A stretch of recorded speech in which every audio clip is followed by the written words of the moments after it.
Hi, I'm Dr. Tabitha, the Gutsy Gynecologist. I'm a triple board certified OBGYN and functional medicine physician. I've embraced the world of functional medicine and wellness through my own personal health journey, and I'm super excited to share my wisdom and unique perspective as it pertains to women's health. After caring for thousands of women, I've come to realize that your gut health determines your gyne health and your overall health.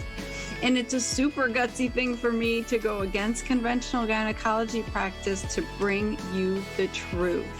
No more Band-Aid medicine, ladies. We're talking root cause resolution on this show. So if you're struggling with hormone imbalance, weight gain, period issues, anxiety, insomnia, you name it, then you've come to the right place. And I want to be your gutsy gynecologist. So welcome. Hi, ladies. I'm super excited for this episode because we're going to talk more about gut health today and how it impacts your GYN health, your hormone health, just your overall health. So today I want to talk about how stomach acid helps you digest your food and the importance of stomach acid and what happens when your stomach acid is low, what kind of symptoms you can experience, how to test for it, and most importantly, how to get it fixed and back into balance, right? So, excuse me, I see this all the time in my practice. Women have symptoms of low stomach acid levels, and that can look like bloating or belching or having excess gas right after you eat, especially like upper abdominal type of bloating and discomfort up in where your stomach area would be. You can also have changes in your bowel function like diarrhea, constipation, indigestion. You can have fatigue. You can have rectal itching from low stomach acid levels. You can get yeast overproduction. Ladies, you can have hair loss from low stomach acid. You can get iron and B12 deficiency. It can feel like heartburn. We're going to talk about that. You can develop food sensitivities. You can have weak, peeling, cracked fingernails, dry skin, dandruff, acne, all of this because of low stomach acid. So what the heck is stomach acid, right? So our stomach has cells that produce hydrochloric acid. That is what helps break down our foods as well as our digestive enzymes like protease, things like that. And so having stomach acid is super important to be able to digest your foods. It also keeps bad bacteria from overgrowing and getting into your intestines where you don't want it to be. And so hydrochloric acid is super important. And a lot of us aren't making enough of it. So what has happened over the past 15, 20 years or whatever is that big pharma has really made gazillions of dollars on this whole idea of heartburn because you're making too much stomach acid. And here's the problem. You're not making too much stomach acid. You're actually not making enough in most situations, and taking the medications like Protonix, Pepcid, Nexium, Prilosec, that is supposed to suppress acid production is actually making your situation worse and making you dependent on those medications. So what's really happening? So normally when you eat food, you want to do it in a slow, relaxed state, right? So that your brain has time to realize that you're actually putting food in your mouth, you're digesting it and putting it into your stomach, because your stomach needs time to create and release pancreatic enzymes and digestive enzymes and acid from your stomach. And so the acid and the enzymes start to work on the food that your mouth has already started to digest by chewing. That type of process releases amylase and a little lipase as a digestive enzyme, and then it goes down to the stomach and it keeps working. So you need that acid to help that process, especially with protein like, a steak or something like that. It takes a lot to digest that. And so you need to have adequate stomach acid levels to make that process happen. So what happens often is that we'll eat too quickly so that our stomach doesn't have time to even know to make that acid. By the time we, chew it twice, swallow it halfway whole still, and it's in our stomach already. And so it's about slowing down and eating, but it's also about what's living in our gut.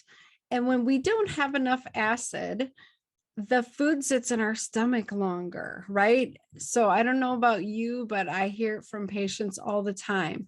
I just feel like food is stuck. I just feel like it's in my stomach too long. It doesn't want to leave. I just get bloated as soon as I eat, and I feel horrible. I get really tired after I eat.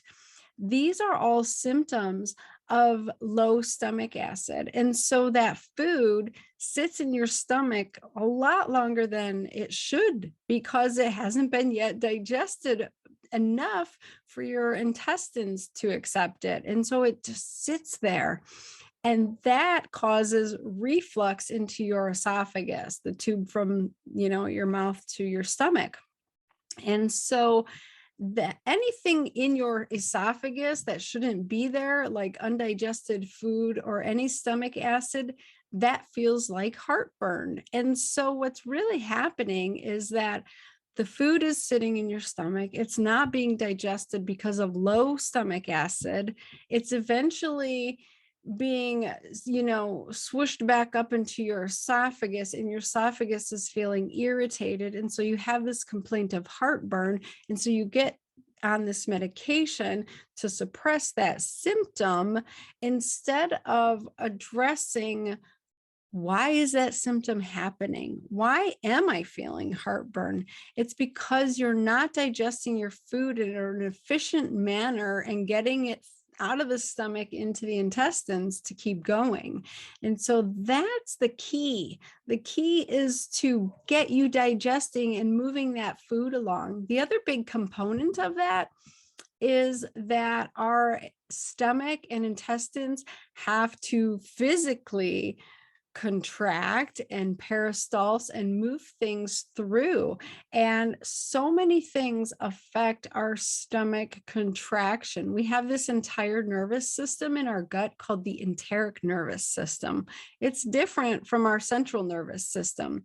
It's definitely partly controlled by that, but it's also controlled by hormones, especially our stress hormone, cortisol and adrenaline. So that's why when you're really scared or excited, you feel butterflies in your stomach, because it can affect that. Or if you have irritable bowel syndrome, what's happening is that rush of cortisol and adrenaline are stimulating the enteric nervous system to contract and peristalse, and you get all this crampiness in your gut, and then you have like diarrhea that you can barely make it to the bathroom.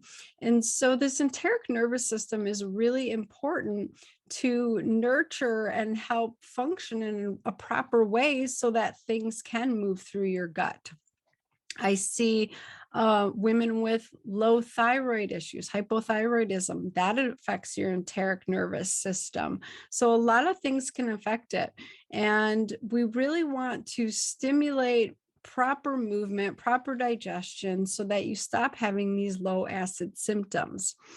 There's a really easy way to check for low stomach acid that you can do at home. It's like the poor man's test. So what you can do is you can get baking soda. You do like a 1/4 teaspoon of baking soda and 4 to 6 ounces of cold water. First thing in the morning, before you eat or drink anything else, you drink this baking soda and water, and see how long it takes for you to have a really good burp or, a belch.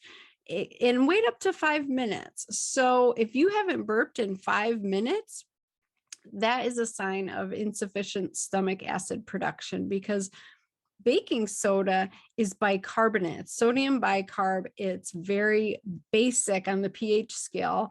And stomach acid is hydrochloric acid. It's very acidic. And so they're supposed to balance each other out.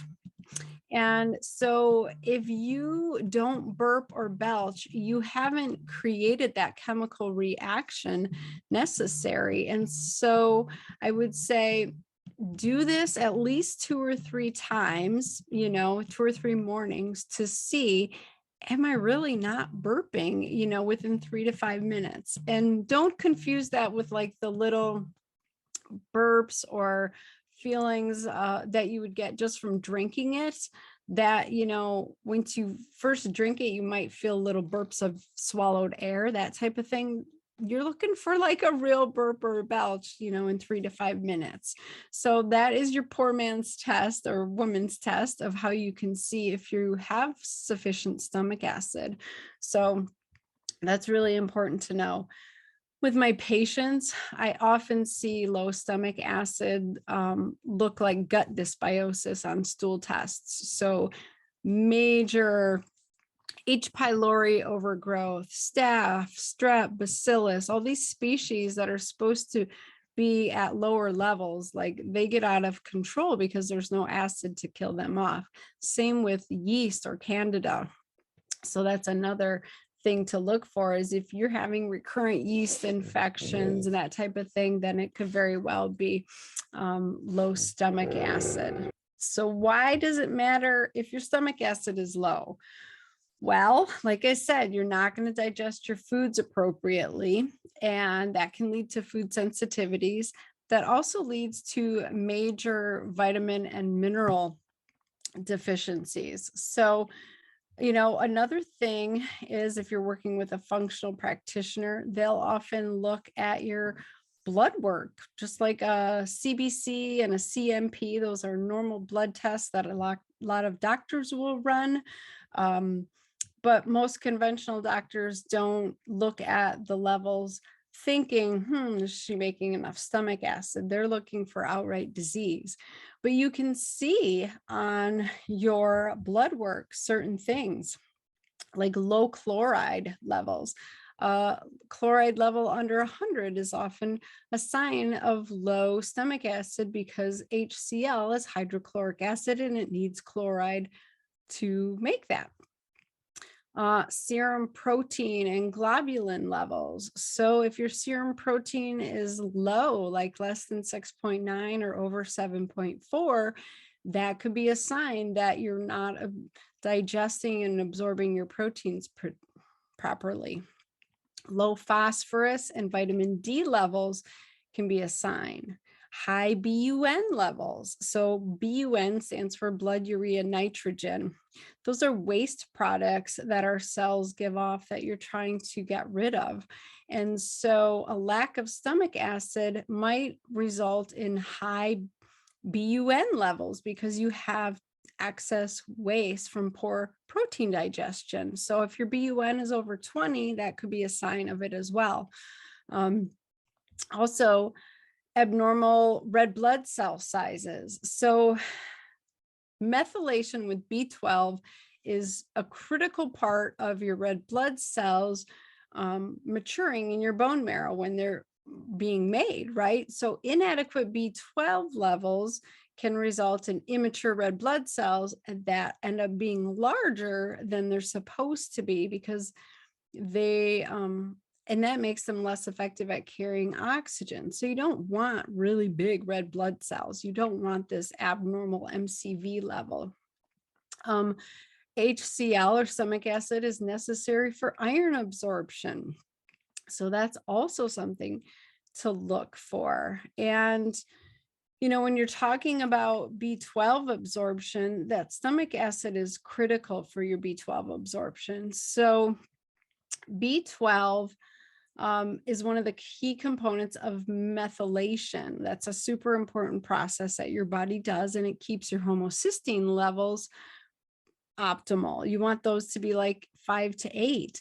When your B12 levels are low, your homocysteine becomes elevated. Elevated homocysteine is associated with high risk of cardiovascular events. So this all is connected. I promise you, it's super important. The gut health determines your overall health. So intrinsic factor is a protein in your stomach that's necessary for B12 absorption. So I will see a lot of women who have had gastric bypass and, stomach surgeries, things like that. And they don't make intrinsic factor the way that they're supposed to. And so they don't absorb their B12 efficiently. And it's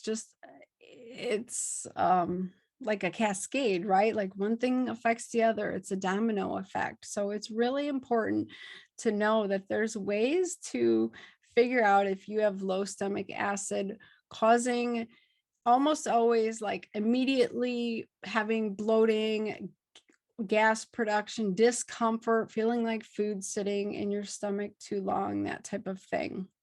And so what can we do about it? So many good things you can do about it. First of all, like slow down and enjoy your food. Don't eat in a rush. Don't eat while you're walking or driving like I used to do, running to labor and delivery to catch a baby. I would shovel the food in like 2 minutes flat. I was a master of eating so fast. And that really destroyed my health. But use lemon, apple cider vinegar, any citrus, pectin, things like that. Get that in your water first thing in the morning. You can do like a teaspoon of apple cider vinegar and some water, and that will set you up for the day. It will tell your stomach, hey, we need some acid in here. Stay hydrated through the day. Your body needs water to make these chemicals and these processes to happen. I like to say drink 8 to 10 glasses of water a day, but not with your meals. Like keep your fluids away from your meals as much as possible. If you are going to drink with your meals, try drinking fermented drinks and keeping it toward the beginning of the meal, because once you have food in your stomach, especially protein, you don't want to dilute, your digestive enzymes and your hydrochloric acid. So that's just a tidbit. Like drink lots of water away from your meals. Use ginger. Ginger stimulates that enteric nervous system and really helps move that food out of your stomach. So definitely you can use that. You can take it as a supplement. That is why, honestly, sushi comes with a side of ginger. It's very stimulating to your digestive system. The Asians knew what they were doing when they, put their food together, because they have fermented foods. They have these foods to stimulate digestion and peristalsis and to feed the good bacteria. They have food to heal the gut lining like miso and tempeh. Like all of that food is all very healing and beneficial to the gut. So like I mentioned, fermented veggies are super good for stomach acid production. And eat when you're relaxed. So I hope this was helpful, because if you got low stomach acid and you're having these gut symptoms, it's not going to end there. It's going to lead to food sensitivities. It's going to lead to leaky gut and gut dysbiosis, which can turn on autoimmune processes, which definitely to systemic inflammation, which drives things like cardiovascular disease and diabetes and hormone imbalance. And so everything is connected, and it almost always starts in the gut. So I would say, if this is an issue for you, do the poor man's baking soda test, try to get it figured out. If you want to do real testing with me, I would love that as well, or you can find a practitioner to work with you, but figure this out, because this could be a game changer for you. So I hope this was helpful. That's all I have for today. Meet me back here next time and we'll learn something new about the gut, something new about how to be healthy as a woman, how to be vibrant and amazing, and do all the things you have to do in this life. So go have a kick-ass week, ladies.